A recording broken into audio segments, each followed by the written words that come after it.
20-year-old Nina Ortega thought it would be an easy job. A week of house-sitting for a family friend in a quiet neighborhood on the edge of town. The instructions were simple. Feed the cat, water the plants, and don't go into the basement. Nina didn't ask why. She needed the money. Besides, the place was beautiful, modern, spotless, remote. Too quiet.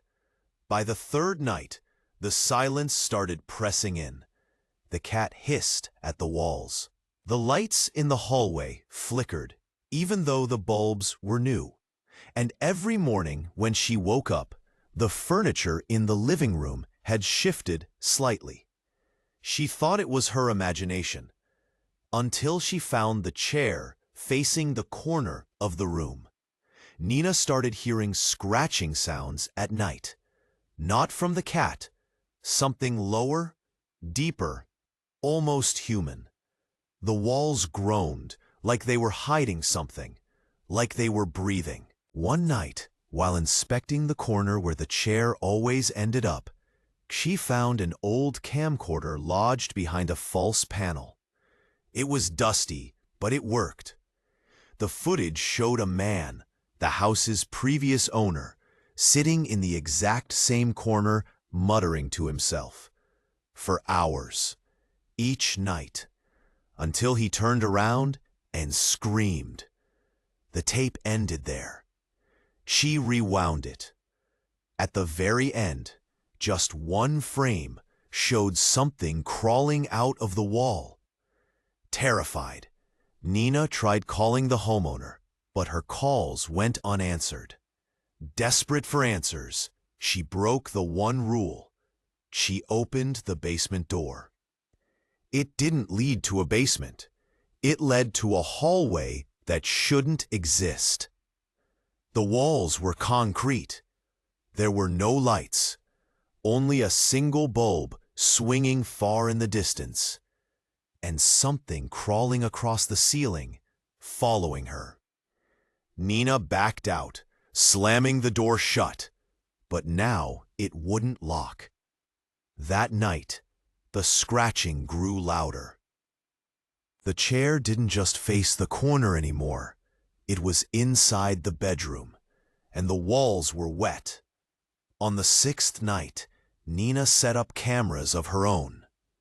She placed one in each room, hoping to catch whatever was stalking her. At 3 a.m., all the cameras went black, except one. The hallway camera. It showed Nina, standing in the corner, unmoving. But she was in her bed. Terrified, she ran to the hallway and saw nothing. Then she looked behind her and found herself face to face with her own reflection, but it wasn't in a mirror. It whispered, "Don't turn around. It's in the corners. It only moves when you're not watching." The lights blew out. She was grabbed. Nina woke up in the hallway again, the one below the basement. Except this time, it was shifting. The walls moved. The corners tilted inward, creating unnatural angles that made her disoriented. The thing in the corner wasn't human. It had no eyes, just stretched skin and dozens of sharp, clicking teeth. It watched her from the ceiling. Every time she blinked, it got closer. Nina ran, turning corner after corner, until she found a second chair, and a second Nina sitting in it, mummified, eyes wide open, mouth sewn shut, etched in the wall beside it. One sits, one watches, one forgets. The house above was no longer real. Every room Nina entered was a distorted version of itself. The furniture facing away, the cat now missing an eye and whispering in a child's voice. She realized what the creature wanted. It needed someone to replace it, someone to sit in the corner and watch, to be forgotten, so it could be free. Nina fought it, screamed, burned the tape, but it didn't matter. The house never let people leave. They just joined the others in the corners, whispering through the walls. Weeks later, a new house sitter arrived. She was handed the key by a man in dark sunglasses. "Same rules," he said. "Feed the cat, water the plants. Don't go into the basement." The new girl nodded, unaware that behind the walls, something was watching, waiting. Nina now sits silently in the corner. Her eyes are gone. Her mouth moves, but there's no sound. She blinks, and the camera fades to black. Her name was Kira Rains, a college dropout escaping family drama, bad debt, and a ruined reputation. House-sitting sounded like a fresh start. The house on Hollowbrook Lane was quiet, too quiet. She felt it the moment she stepped inside, the air thick with dust, memory, and something heavier, a presence. The man who handed her the key never told her what happened to the last sitter. He simply said, "Don't open the second door, and never face the corners after dark." At first, Kira laughed it off. But that night, while brushing her teeth, she noticed the corners of the mirror behind her seemed too sharp, like they were closing in. On her second night, Kira found the chair. It was small, wooden, cracked, sitting in the hallway, perfectly aligned with the corner. It hadn't been there before. She moved it to the garage, locked the door. In the morning, it was back. And the second door had appeared, matte black, no handle, sitting in the wall where there was none before. No hinges, just wood, pulsing faintly as if something behind it were breathing. The cat wouldn't go near it, and neither would she. Not yet. Kira found the camcorder, the same one Nina had discovered. Only now it was filled with new footage. She watched, horrified, as it showed a loop. A girl, Nina, entering the hallway. A creature unfolding from the corner like liquid shadow. Screaming. Silence. Then static. But something in the reflection, in the very edge of the screen, showed Kira herself, watching the tape. Wearing clothes she hadn't worn yet, in a room she hadn't seen. She paused the tape. Behind her, the second door clicked. Curious and shaken, Kira decided to investigate the town archives the next day. What she found chilled her. The house wasn't listed. The lot had no address. But there was an old fire report from 1993. The land had once held a small hospital wing, burned down. Room 4B was the only part of the building that was never found in the rubble. In the report's margins, someone had scribbled, "The angles trap them. The corners keep them. The second door opens only when it's hungry." That night, the walls throbbed. The corners pulsed like veins. The second door stood wide open.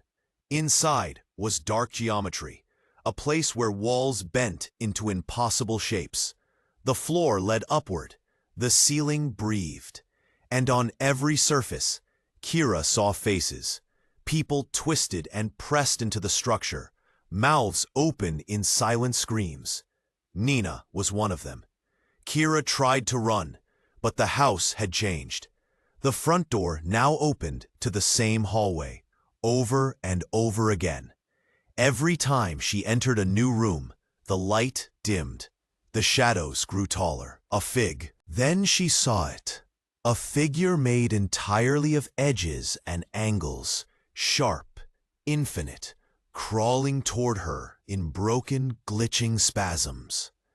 In the final room, Kira found a book, an old, mold-eaten diary belonging to the home's original architect, a man named Dr. Matthias Vell, who believed he could trap spirits inside non-Euclidean spaces by building structures that broke the laws of geometry.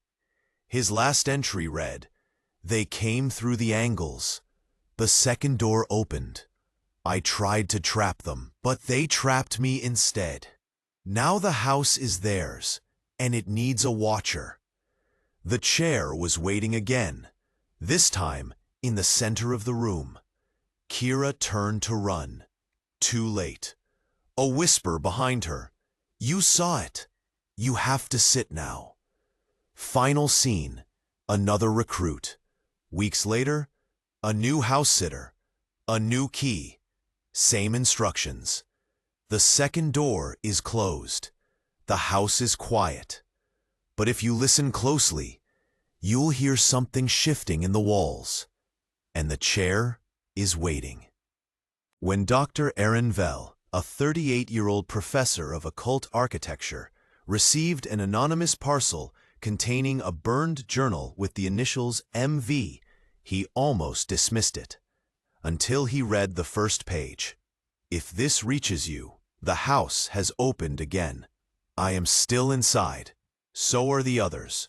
Matthias Vell, Aaron's great-uncle, presumed dead in 1993, had vanished after designing a radical psychiatric wing for Hollowbrook Hospital, built to trap madness within geometry. The hospital burned down mysteriously, and his body was never recovered. The letter ended with coordinates. To a house that shouldn't exist, Kira was still trapped. Some nights, she could move freely through the house. Others, she was confined to a single shifting corridor, one where walls changed shape when she blinked and corners formed on their own. She no longer needed food. Sleep came only in seconds. Time didn't flow anymore. It bent. She wasn't alone. She could hear the others. The past sitters, still alive but fragmented, their voices echoing from floors that didn't exist yesterday. One whispered warnings. Another laughed. One begged her to take the chair and release them. Kira had become the replacement, unwillingly taking Nina's place as the watcher. But something was changing the rules. The house was expanding. Aaron visited the property with a GoPro, a journal, and his uncle's old blueprints. What he saw should have been impossible. The house was newer than the lot, yet it had foundation cracks over 30 years old. And the original door wasn't wood. It was a kind of cold, chiseled obsidian. The inside was wrong. Angles that broke logic, stairwells that curved vertically, light fixtures hanging from nowhere, no reflections in any mirror. Then he heard a voice. "You're not a sitter. You're a builder." Something knew who he was. Aaron found the room marked 4B in the original. He sealed psychiatric cell that supposedly burned with the hospital. In the house, it was intact, preserved like a memory, only pulsing with life. On the walls were names. Nina Ortega Kira Rains, Subject Number 6, Unknown. Watcher 4, Bound. Vell, Matthias, Screaming. And now, Aaron Vell drafting. In the center was a mirror that showed a different house. Older, overgrown, foggy. And Kira, sitting in a room within it, staring back. She mouthed, "Don't build. They want out." Aaron's notes began to change on their own. Blue ink began dripping red. His diagrams of the house rewrote themselves at night. Rooms added themselves, and always a chair drawn in the corner. He began to dream of stairs folding in on themselves, of a woman stitched into the walls, whispering equations backwards. In one dream, he saw Matthias, eyes gouged, crawling through a hallway, lit by pulsing veins, whispering, "I opened the angles.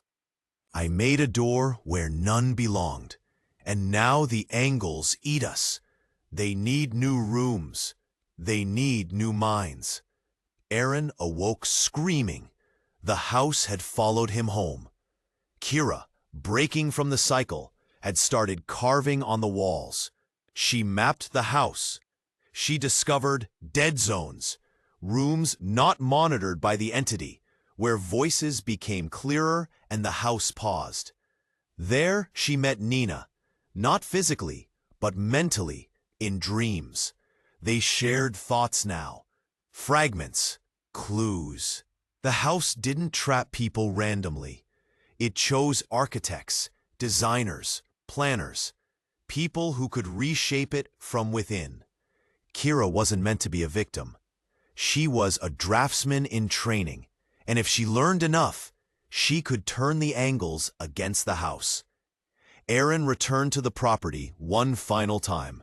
This time, he brought tools, a compass made from bone, a scanner that read energy signatures in degrees of impossibility, and a blood-smeared page that whispered if held over a corner. He walked into the second door willingly. Inside, the house recognized him. Walls retracted, hidden corridors opened.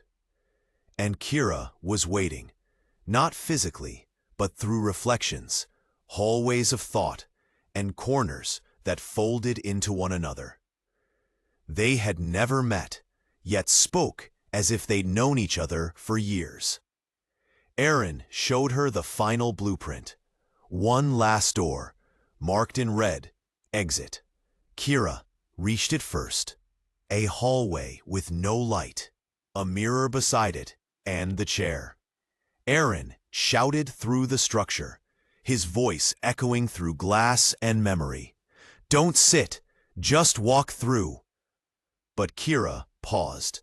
The house whispered, "One must stay to keep the walls whole." The hallway pulsed. The reflection flickered.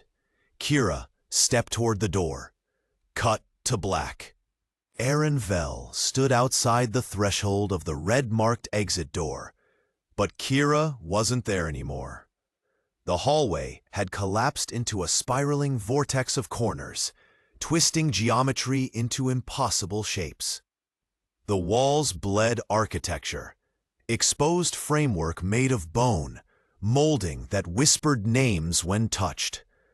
He laid down his tools and stared at the revised blueprint in his hand. The room labeled exit was gone. In its place, room null. Beneath it, in his uncle's scrawled handwriting, "Only the house can build room null, and it needs one final architect." Kira had not walked through the door. She had fallen through it, fallen sideways. She now wandered a place of fractured architecture, where staircases led upward into darkness and turned inward like a snail shell. Windows showed rooms she'd never entered. Every surface vibrated like skin. Here, time unraveled. She met people, fragments of people, lost sitters, watchers, maybe even old architects, frozen mid-scream, some praying, others whispering formulas and names in an unknown dialect. At the center of it all was a pulsing corner, one no one approached until she did. Aaron re-entered the house for the final time. He had modified the compass with shards from the second door and sealed it in his palm with blood. As he passed each hallway, he spoke an equation backward, something his uncle had written in a dream journal. Each utterance shifted reality. Walls cracked open to reveal smaller rooms nested like Russian dolls. At the heart of the house, Aaron found room null. It was not a room, but a void filled with doors, thousands of them suspended in an abyss of rotating angles, each door slightly ajar, each one a possibility, each one a soul. He had to find the one Kira passed through, but first, he had to sacrifice memory. Period. Meanwhile, Kira stood in a perfect white cube with no corners. She had created it, willed it into existence using everything she'd learned. No corners, no edges. The entity couldn't touch it here. Inside it, she remembered her old life, but it was vanishing.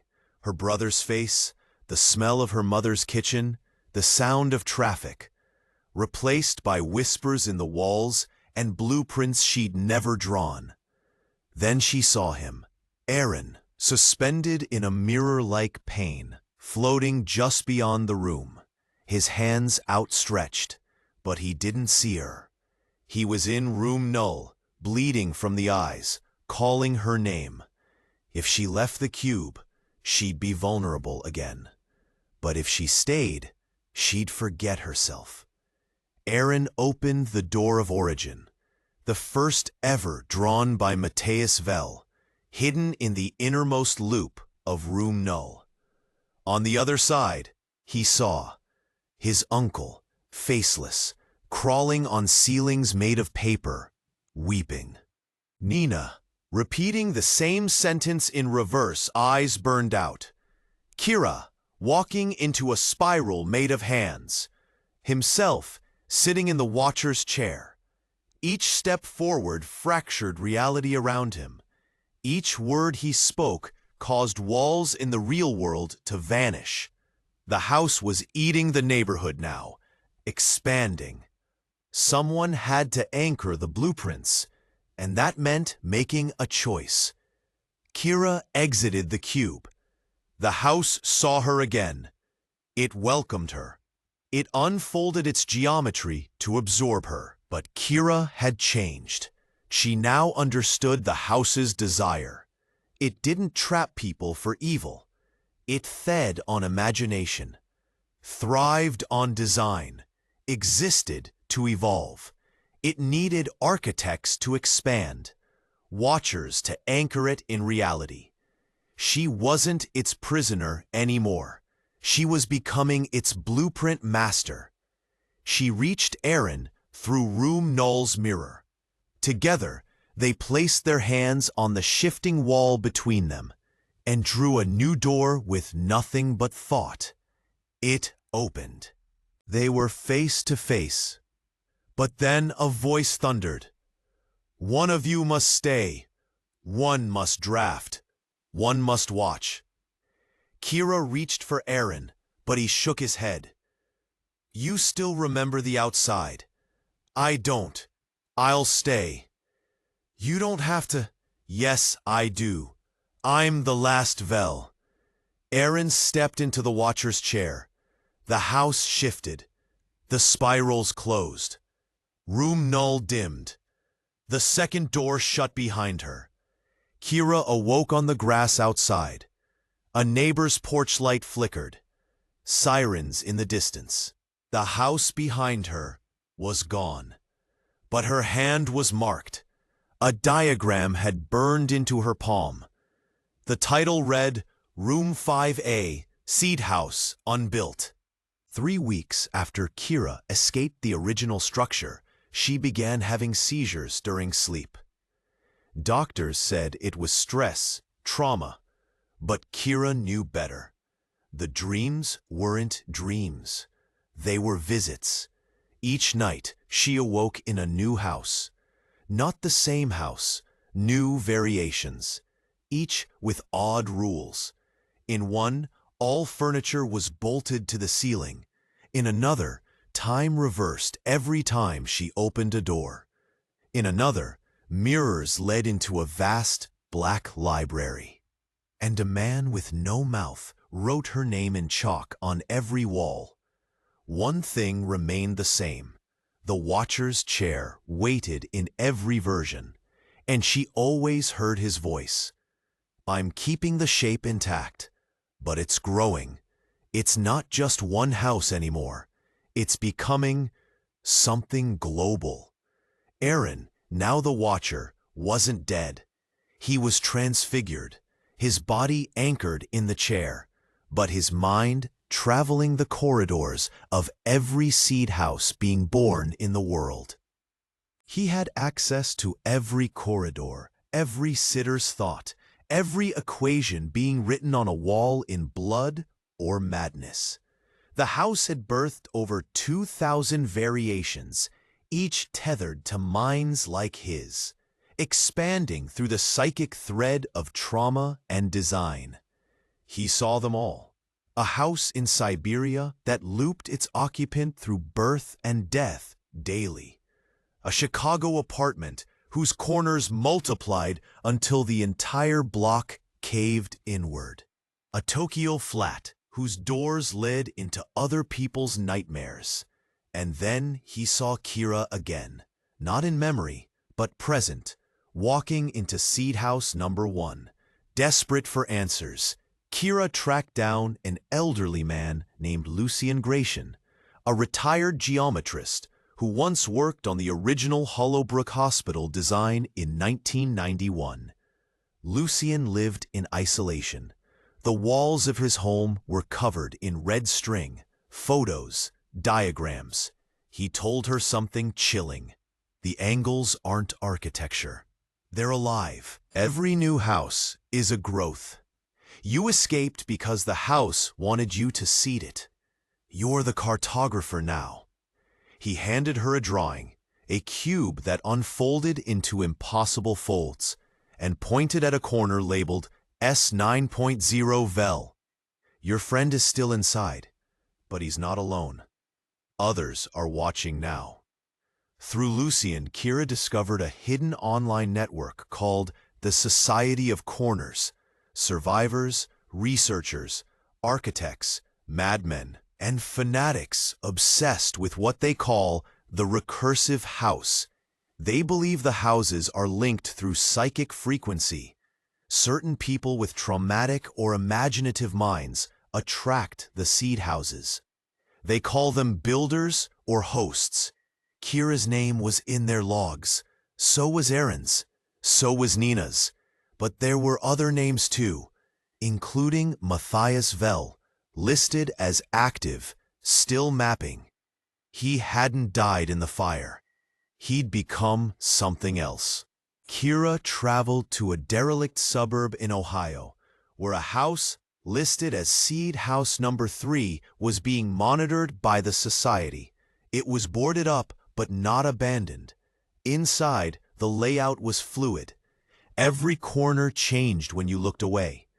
There were echoes of other people walking the halls, some alive, some spectral. One whispered, "Don't follow the walls. They curve in lies." In the basement, she found a mirror. Aaron stood inside it, face bloodied but calm. "You came back. You're not supposed to. I need to stop it. You can't. But you can finish building it right. Make a final map, one they can't rewrite." He handed her a blueprint through the mirror. Her hands bled as she took it. "You'll find the true house in a place with no corners." Kira followed the coordinates encoded in the blueprint to a coastal cave in Maine. There, deep underground, she discovered a raw, unformed house, an embryonic structure of impossible light and echo. Nothing was built yet. It was pure idea, pure hunger. The moment she stepped in, it began forming around her, building rooms based on her memories, fears, desires. She saw her childhood bedroom rotting, a hospital room with her name on the chart, the watcher's chair waiting. She refused to sit. Instead, she took out her own blueprint and redrew the house herself. Every new line screamed. The floor cracked. Voices bled through the walls. "You are not allowed to draft. You are the map." But she kept drawing, and she found it, a final exit room, untouchable, locked, waiting. Aaron, now almost fully absorbed into the house, watched her through 1,000 mirrored walls. He made one final decision. He would burn the original room from the inside. With the last of his mind, he reversed the recursion, a code that would cause the seed houses to collapse inward like black holes if activated. But it required one last builder inside to activate it. He opened the wall, walked into the recursive furnace, and whispered Kira's name, then screamed and vanished. A year later, Kira lives quietly in a rural cabin, but she still dreams, and one day she receives a letter. No return address. Inside, a photo. A corner with no shadows. On the back, written in thin black ink, Room 0 is complete. Draft as you will, but be warned, the chair waits still. Kira hadn't spoken a word since the letter arrived. She kept the photo of the corner with no shadows hidden beneath a floorboard, but she couldn't stop staring at it. No shadows, no angles, no time. Lucien called her after a full year of silence. They found Room 0. It was supposed to be a myth. That's what they want us to think. Kira flew to Iceland, where a society cell had reported an anomaly buried beneath the black cliffs of Reykjanes. A geometric void appearing on satellite scans, but invisible to the naked eye. They called it the anomaly that doesn't cast. With a drone camera and an armed team, Kira descended into a limestone cavern and walked through a corridor that twisted out of alignment. Time bent. One of her team members, Elias, disappeared into a mirror and never came back. When they found the door, it wasn't physical, it was imaginary. They had to believe in the door to pass through. Inside was Room 0, the origin and the end. The room was silent, seamless, no corners, just one glowing chair in the center. Not Aaron's chair. This one pulsed. It was growing roots into reality itself. In every wall, Kira saw versions of herself. One screaming in a fire, one being devoured by blueprints, one sitting in the watcher's chair with eyes gouged out, one smiling as the house spread across the planet. None of them were her. Yet all of them were. In a room without space, a man appeared.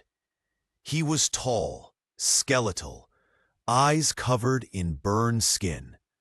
Matthias Vell, or what remained of him. His voice was static and wind. You've come to draw the last line. I came to stop this. You can't. The recursion is complete. You're the last builder. Aaron tried to stop it. Aaron failed. But you're still unwritten. Matthias raised a book, a twisted notebook made of bone and thread. Inside, there was one blank page. Kira's name at the top. You must choose how the final house is built. What is drawn here becomes true. Lucien deciphered the notes etched into the invisible walls of Room 0. They weren't instructions, they were symptoms. Room 0 wasn't a place, it was a parasite, a conscious form of geometry. It spread through belief, memory, and trauma. Those who encountered its variations seeded it in others. It had no goal, just expansion. A virus of perception. Lucien whispered in horror. If she draws the final blueprint, it will escape architecture altogether. It'll live in thought, in language, in us. But it was already too late. Back at the surface, mirrors around the world began to hum. People dreamed of corners folding into corners. Kira stood before the last page of the book, the blank future of the recursive house. She held the pen. Matthias spoke. If you draw a house with no doors, it will become your tomb. If you draw one with windows, the world will see and follow. If you draw a circle, it never ends. She didn't draw. She cut her finger and wrote in blood, "There will be no more watchers." Suddenly, the chair cracked. Voices screamed through the walls, a billion minds echoing across every seed house. The recursion folded backward. Fractures erupted across room 0. But then something happened no one expected. Kira disappeared. A month later, the seed houses stopped expanding. People forgot. Blueprints erased themselves. Mirrors turned silent. But Lucien received a single photograph in the mail, a picture of room 0. The walls now had corners again, and in the chair sat Kira, not dead, not screaming, just watching and smiling. In a small town in Romania, a boy named Andrei sketched a house in his school notebook, a house with too many corners. When he opened his closet that night, the floor was different. Wood that creaks wrong. The walls had started to whisper, and under the bed was a folded note. "Welcome to the recursion. Room 0 is gone. Room 1 begins." 10-year-old Andrei Vasilescu had never seen room 0, had never been to America, had never heard of the Society of Corners. But for the last 6 nights, he'd been drawing houses that didn't exist. Detailed sketches, blue ink, room layouts impossible in reality, staircases that folded into walls, kitchens without floors, living rooms with ceilings made of teeth. His teachers were disturbed. His parents, more so.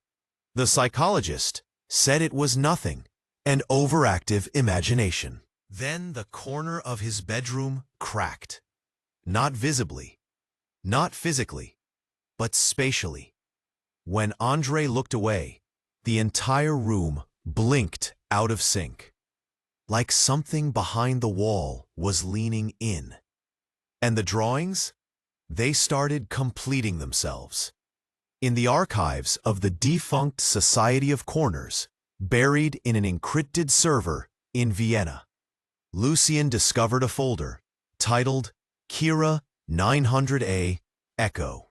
Inside were thousands of documents, images, and corrupted video clips. One frame showed Kira, older, face half-etched in lines, speaking into a camera. The recursion never ended. It just changed hosts. She had gone into room 0 to end it, but instead, she became its filter. The chair didn't kill her. It housed her. And now, she was reaching out through thoughts, dreams, and drawings. Lucien whispered, "The children, they're not dreaming, they're drafting." Across the world, reports surfaced. A girl in Mumbai who stopped speaking, but built scale models of impossible temples. A boy in Argentina who constructed a cardboard house in his backyard. Every corner mirrored the real rooms of people who hadn't died yet. Twins in Germany who drew houses together in sleep, their pens never pausing, even when their eyes were closed. These were the children who build. Something had seeded them. And each child's blueprint was a piece of a larger structure, a global recursion, a network of houses forming an architecture the world couldn't see but was already walking through. Andre's drawings reached a breaking point. He stopped eating, stopped speaking. Instead, he began constructing with glue, sticks, wires, cardboard, and each piece fit perfectly, as if guided by something else. Then one day, he vanished. His parents found only a note in shaky writing. "I'm going inside." She said, "It's my turn to draw." Authorities scoured the house. In the attic, they found a tiny door behind a cabinet, only large enough for a child to crawl through. Behind it was a full-scale house, built with an impossible geometry, walls folding into themselves, gravity bleeding sideways, and the sound of a child's laughter echoed through halls no adult could enter. Lucian traveled to Romania, now dying and haunted. He had one goal: find Andre, destroy the recursion once and for all.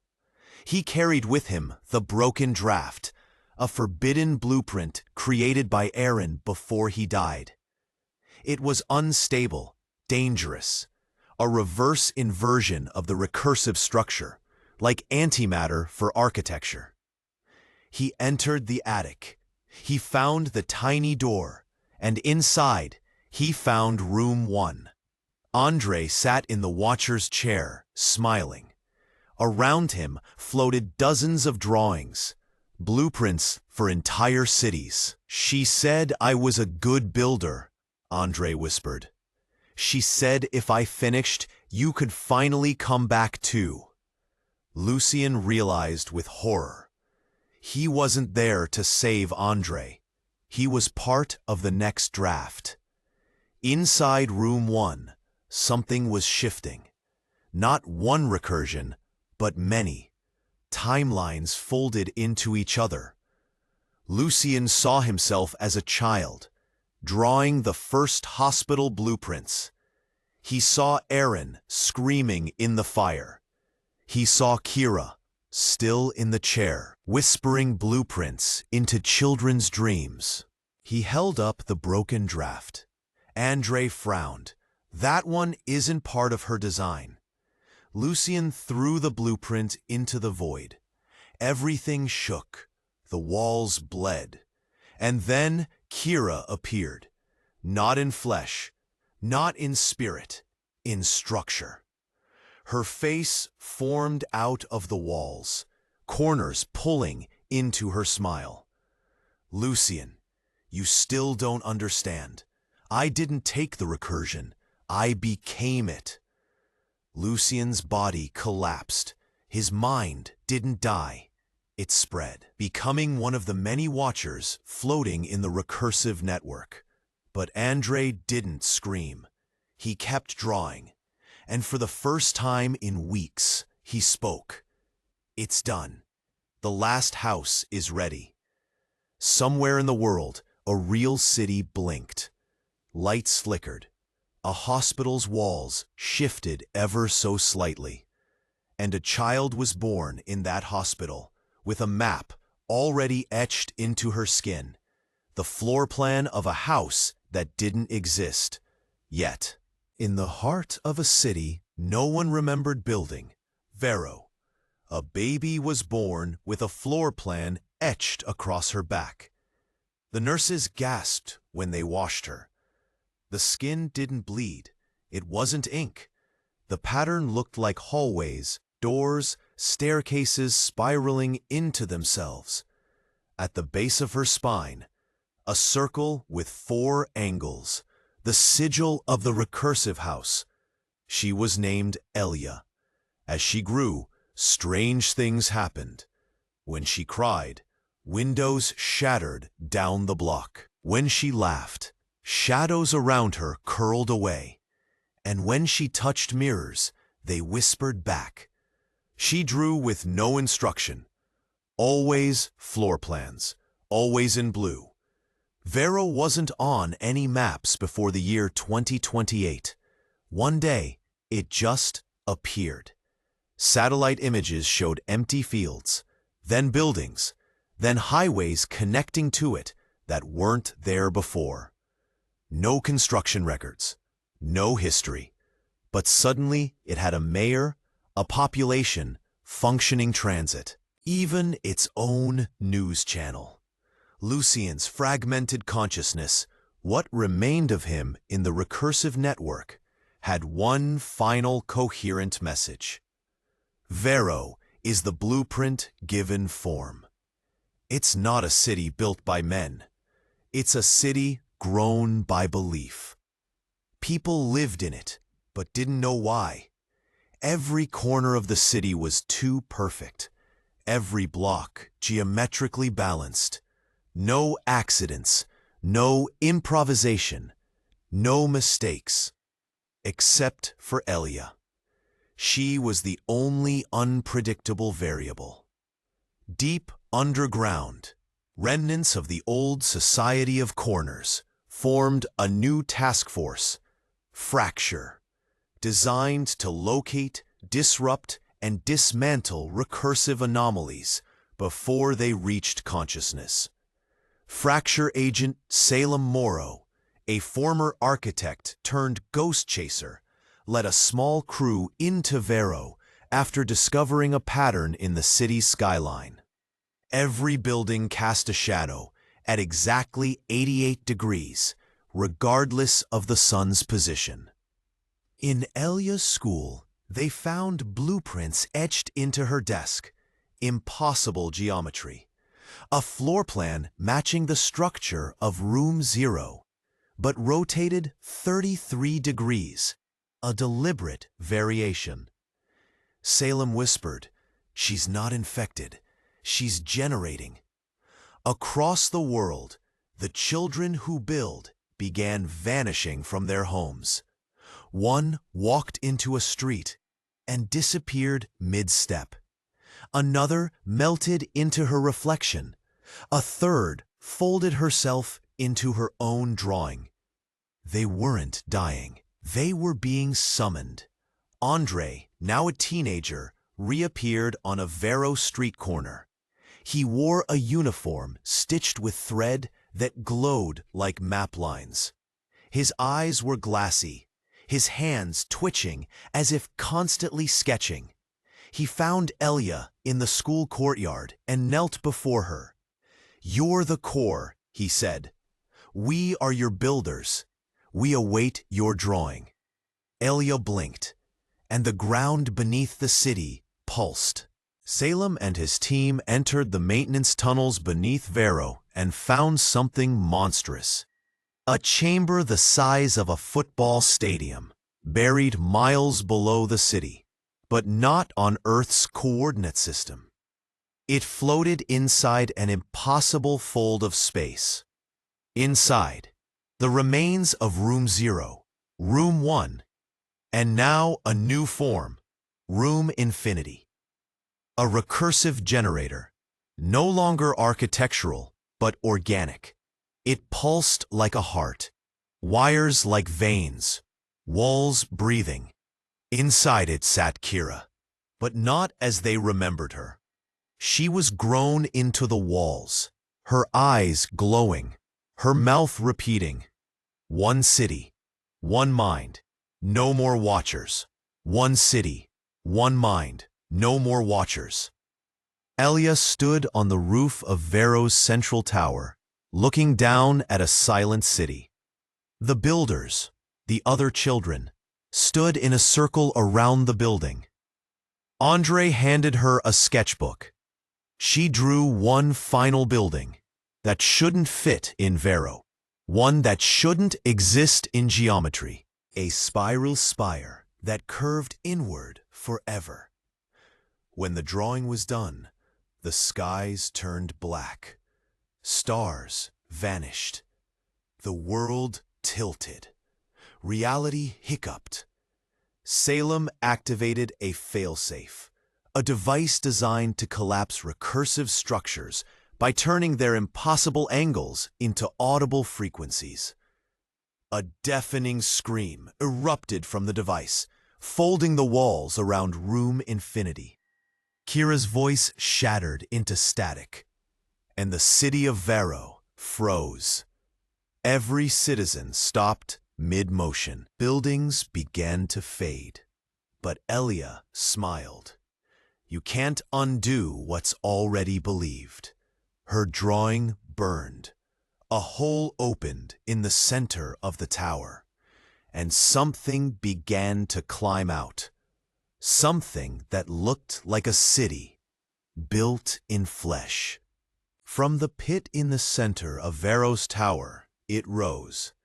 At first, Salem thought it was a malformed building, erupting from the earth like a parasite. Then he realized it wasn't made of stone. Walls of pale skin, windows like open eyes, staircases formed of jointed bone. Each floor curled back into itself like a coiled tendon. The top of the tower wasn't a roof. It was a skull, half split, grinning down on the city it now ruled.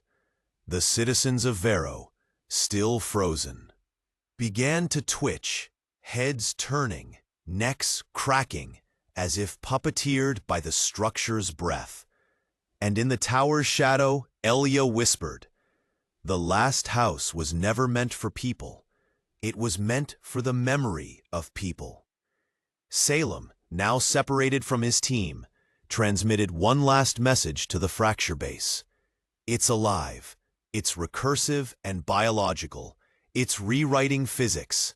Burn the city. Now. But no signal came back. Vero had disappeared from satellites, from maps, from global memory. Only those who had entered it still remembered it existed. And one by one, even they were forgetting. Salem found his own name dissolving on his ID badge. His voice sounded wrong to his ears. His shadow wasn't following him. The city had become more than recursive. It was predatory, and it had begun to digest. Inside the tower, the builders had fused into the walls. Their bodies became blueprints, their limbs elongated, fingers stretched like ink lines. Their voices chanted in harmony. The Watcher watches no more. We are the eyes. We are the angles. Andre, no longer human, stood in a chamber made of lungs and nerve. He gestured at a glowing orb in the center, Elia's heart, suspended in motion. She's begun the inversion, he said, voice layered with others. When it completes, this world ends and her world begins. Salem stepped forward with the failsafe trigger. You're rewriting the Earth. No, said Andre. We're revealing what was always written there. As Salem pushed deeper into the tower, the walls began to speak in Kira's voice. You tried to stop the recursion. You thought it was a glitch, but what you call horror is just the true architecture of reality. He found what remained of her, a face stretched across the ceiling, blinking, whispering floor plans into empty rooms. Kira, he yelled, tell me how to stop it. But her mouth only smiled. There is no stop. You are simply standing in the early stages of recursion. This is what birth looks like to a structure. Vero pulsed with new life. Roads twisted into intestines. Streetlights curled like antennae. Buildings bled through their bricks, dripping memories. The citizens unfroze and began walking the same exact paths, endlessly looping, repeating the same gestures. They had become living routines, loops of biological architecture, trapped in a structure that fed off meaningless movement. Elia stood at the top of the tower, arms outstretched. She was no longer a child. Her eyes were windows. Her hair flowed like wires. And beneath her feet, the final room unfolded, Room Infinity Point 1, the recursive anchor of her new world. Salem reached the core. The failsafe he carried was no longer functioning. The structure had mutated it, turned it into a symphony box, playing the original recursive lullaby that started Room 0. He had one option left: his body. He threw himself into the orb, into Elia's suspended heart, and everything shattered. He saw flashes: Kira in the chair, crying, Lucian being absorbed, Andre folding time like paper, Aaron somewhere in a void, screaming for it to stop. And then, stillness. Somewhere above the earth, a new moon appeared, small, pulsing. No scientists remembered launching it. No one had a name for it. But some called it the Eye. Those who stared at it too long forgot where they were, forgot who they were, then began drawing floor plans. Underneath, in the ruins of where Vero once stood, only a crater remained. But the edges of the crater were lined with corners, perfect right angles, despite the terrain. Corners that shouldn't exist. Corners that whispered. And deep in the silence, a voice echoed, "Welcome home." 6 months after the disappearance of Vero, strange stories began to emerge. From Chile to Poland to northern Canada, people were returning, but not to anywhere they had been. They were reappearing in basements, empty lots, abandoned homes, places with perfect geometry, places with corners that whispered, and they all said the same thing: "I came from the echo floor." The returners were disoriented. Their fingerprints were erased. Their speech patterns glitched with words from dead languages. Some bled map ink when cut. Each had a symbol carved into their chest: Infinity Point 1, the mark of Elia's final room. Act 2, the new fracture.